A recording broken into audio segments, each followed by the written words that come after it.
Oh, it's happening. The Denver Broncos are reportedly hiring Packers offensive coordinator Nathaniel Hackett. And if you're a Broncos fan, this is all sorts of awesome because Hackett has a great resume and he can coach.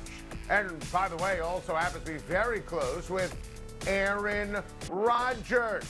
The quarterback loves him, considers him a friend and a confidant and an excellent coach. So yeah, go there.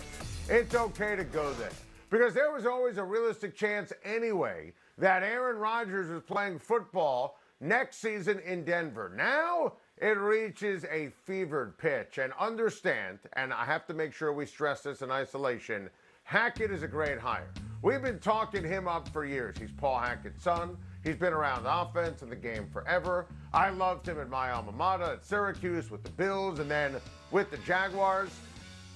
He got Blake Bortles to Championship Sunday.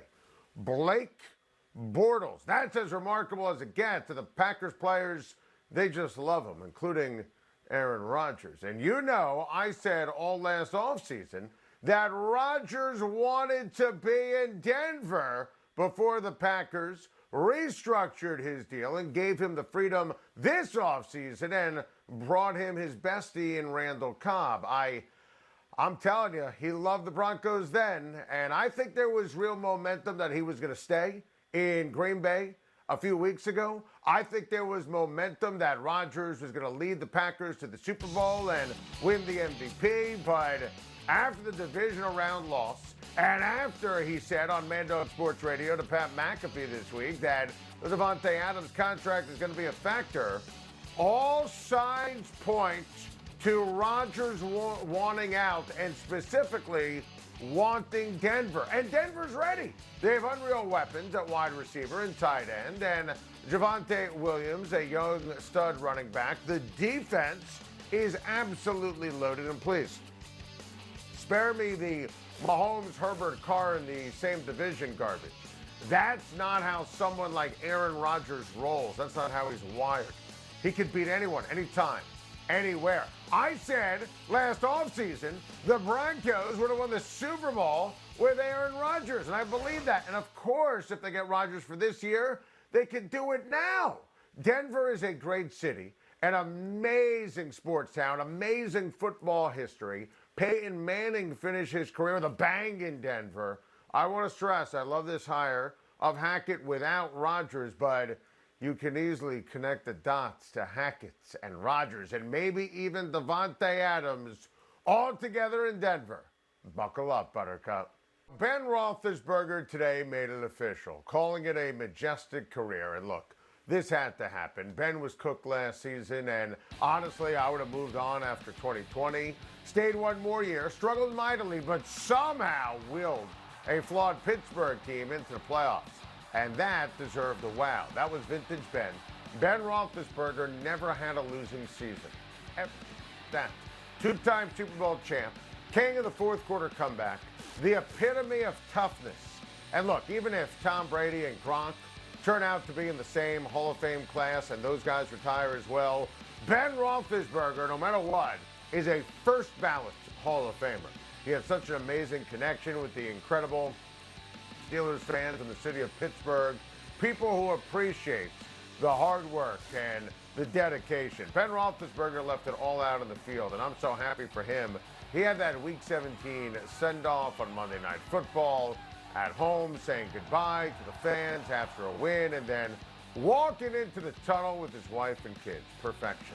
That 2004 draft class was legendary at quarterback. Eli won a couple of Super Bowls. My Phillip Rivers take in terms of being in the Hall of Fame, and he should be first ballot in the Hall of Fame. It's well documented, but never get it twisted here. Roethlisberger, as much as I love Phillip Rivers, Ben was the best of the bunch. So now what's next for the Steelers? Well, the quarterback for next season isn't on the roster now, and this is why we begged them to address the quarterback position over the last couple of years. Today's retirement announcement, not exactly film at 11, not exactly a surprise. I would go to the draft. I would draft either Malik Willis or Kenny Pickett. I think that both of those cats, Pickett and Willis, will be great NFL quarterbacks. They also need a veteran stopgap.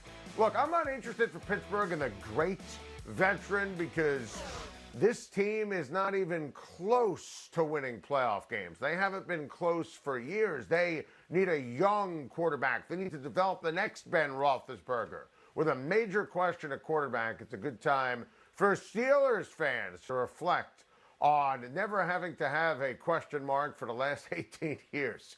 Wow. Congrats to Ben Roethlisberger on a Hall of Fame career. I think the Bears coaching job is still Chicago. Still a big market, great fan base, great city. Listen, I think that Matt Nagy torpedoed everything and made the Chicago Bears inept. But if you believe Justin Fields is a franchise quarterback, and I do, it's a great job.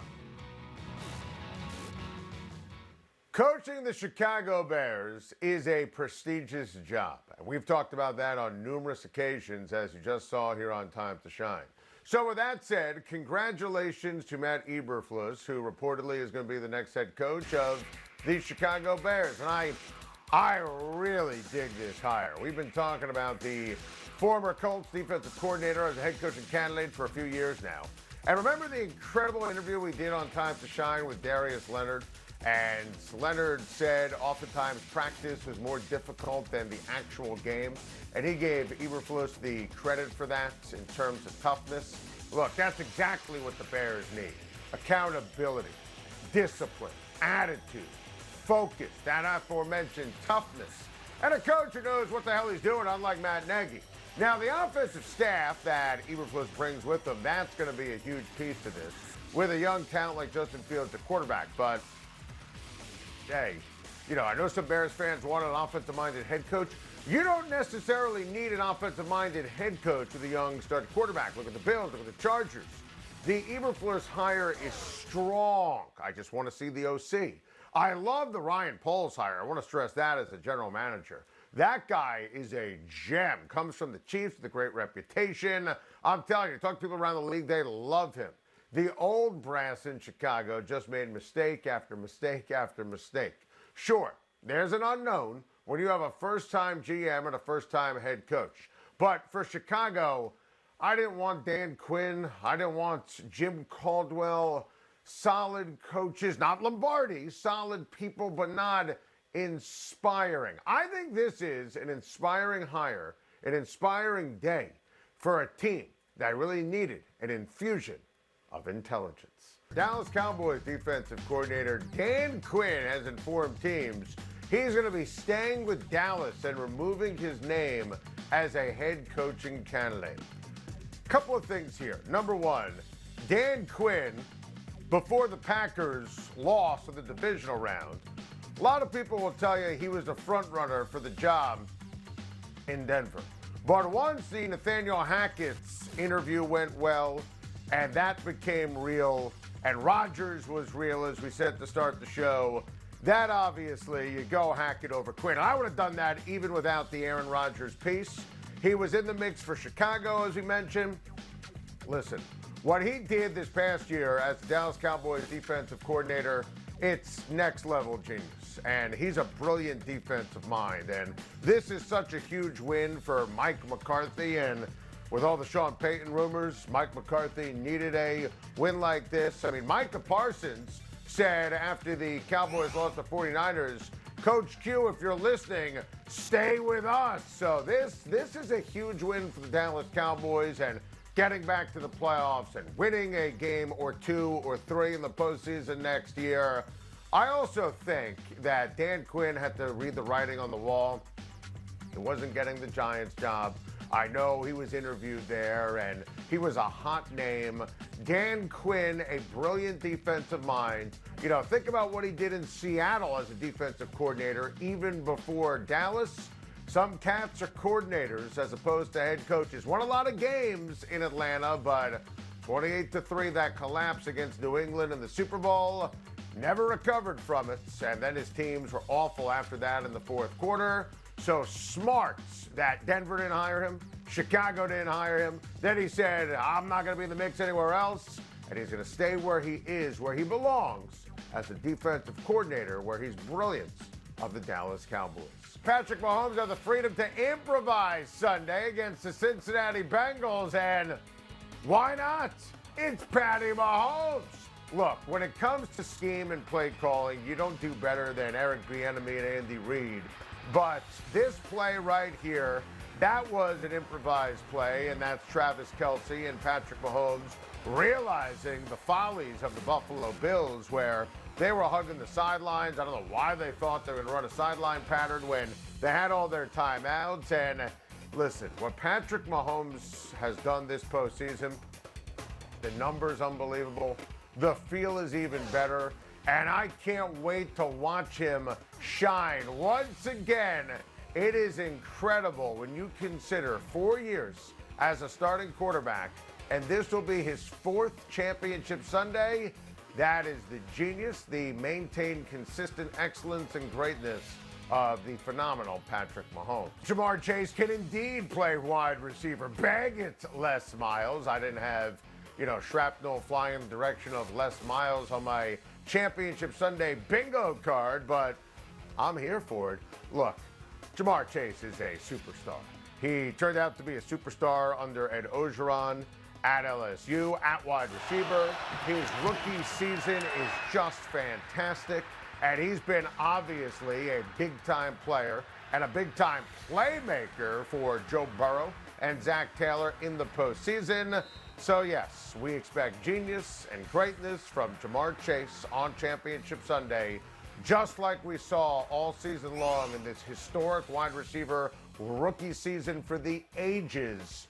So take that, Les Miles. Thank you for watching. Please like and subscribe, and don't forget to hit the bell for more videos.